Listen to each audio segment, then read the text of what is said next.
Morning, everybody. Just wanted to share with you what's going on here at Sweet Mandelon's Urban Farm. It's July 20th, 2020, and the dog days of summer have started. We have been having temperatures in my backyard weather station here almost daily, about between 110 and 120 it's been up to. And even though areas around the valley weren't getting that hot because I'm right next to a major street here, get a lot of radiation from the asphalt and still have a lot of concrete in my backyard that I'm trying to get rid of and cool it down. And my yard has cooled down considerably over the past year and a half since I've been getting rid of the rock and using it in other places and just growing up some green growth and creating microclimates and trying to create an atmosphere where I can have a food forest. My RV lot, which is what I want to concentrate on right now, was nothing but rock a year and a half ago, and we've created quite a bit, just little by little. Just have a plan and just work and start moving things inch by inch and growing things. You can totally change the atmosphere of your backyard, and I've been seeing hummingbirds and bees and all kinds of birds, and I've been harvesting tons of fruits and vegetables, and things are still thriving even though the rest of the valley, everything's burnt to a crisp. You can really grow things well here if you water it properly and create the microclimates for even tropicals here. And just to give an example, my courtyard here, I'll show you. I have this neem tree that was only 5 feet tall beginning of spring, and it's already jumped up to 8 feet, filling out. It's right next to all the grapevines and the Ecuadorian peanuts.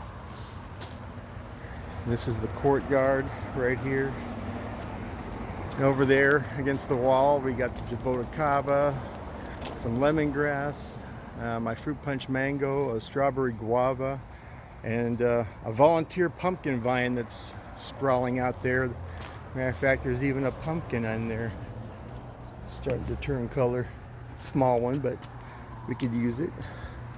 But over here in the RV lot, look at those mulberries that I planted last year as babies. They were only a foot tall, and now they're 16 feet tall. That's the Pakistani, and right behind it was the everbearing mulberry. Here's the all-in-one almond starting to really bush out and get green. Papaya, still don't know if I'm going to get any papayas off it. I don't know if it's a female or a male because I grew it from seed. But the artichokes and the cherry tomatoes are pretty much at the end of their life. But we're going to go through the pathway I had to cut through here. You can see these got a little bit of sun damage. They need some more nutrients and water, but they're still surviving in this heat and starting to grow out. So next year will be a much healthier growing season as these roots get deeper, because I just planted these this January, these apricots. And we got some okra right there, this Okinawan purple sweet potatoes, and this strawberry fig. It's already 6 feet tall. I transplanted it from my raised bed. I grew this as a seedling last year, so it was only 4 inches a seedling a year and a half ago when I started this, and we should be getting fruit on it next year. And I put some sugar cane over there, give it a little bit of shade to the shed, along with this moringa. And on these archways here, got all this watermelon starting to vine. As you can see, we're getting some watermelons. I got one supported with the pantyhose right there. I'm gonna have to support another one that's right here. I have to put something to support that one. It's growing along the fence.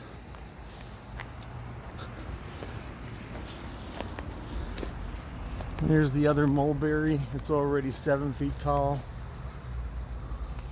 There's my white mulberry. It's starting to get some root growth and some development there, so it should be ready for next year. Hopefully we'll get some fruit the next couple years. All the sunflowers are pretty much getting done. I've been harvesting these sunflower seeds.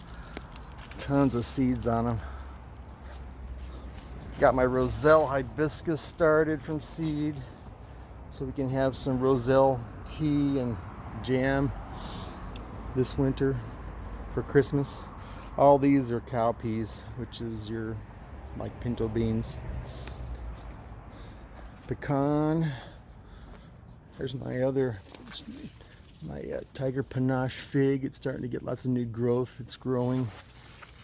But here's my microclimate back here. I just took the shade structure off of my Aerovipa because I had a canopy, a 10 by 10 canopy last summer to provide shade for these avocados. This one's getting a little bit burnt from that canopy hitting it. It was growing right into it.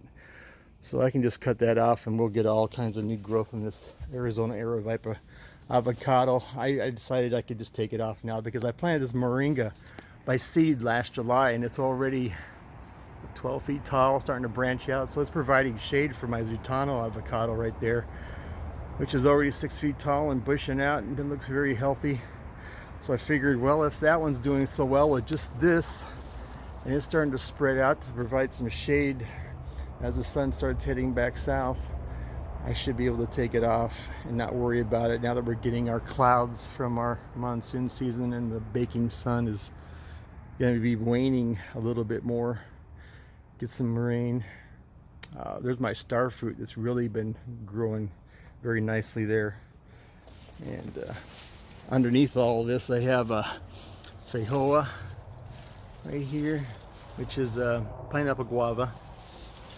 You can see that the raspberries were burnt to a crisp, but that's got a lot of new growth, and once all these trees start growing up, next year will be a lot better for this raspberry. You'll get a lot more shade in the afternoon. And one other thing I had back here that was really surprising was my ice cream bean, my Inca bean. It's got lots of new growth on it. I can't wait to try those ice cream beans. But you can see what you get when you have a nice microclimate, which you provide shade with, like the moringa. You can see the other moringa I have in the front yard. I'll go in the front yard right now, show you just what that is shading. Okay, so this 18 feet tall monster that was only 8 feet when I cut it back in February has created a filtered light for my banana, my Goldfinger banana. And also back there you can see my seedling mango, my Mandy mango. It's looking very healthy, got new growth on it. All the leaves are looking beautiful. It's probably my healthiest looking mango tree that I have because I grew it from seed. But when you have a microclimate, you can grow these tropicals here in Phoenix. As long as you give it proper water. You can see all the food I have down there, which is all it's watermelon and banana peels and cardboard. It'll break down, the worms will eat it. I gotta put some more wood chips on top of it so it can compost down. But my bananas are heavy feeders, so I'm always throwing my kitchen scraps out here for my banana. And as you can see with these monstrosity leaves, look at these beautiful new leaves. They don't see brand new, so they don't have any wind damage. When they grow, they're so beautiful.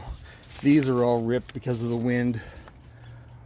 But hopefully, I'm hoping by the end of summer here I can get a rack of bananas. That's my goal. Bananas in Phoenix. Okay guys, have a good day.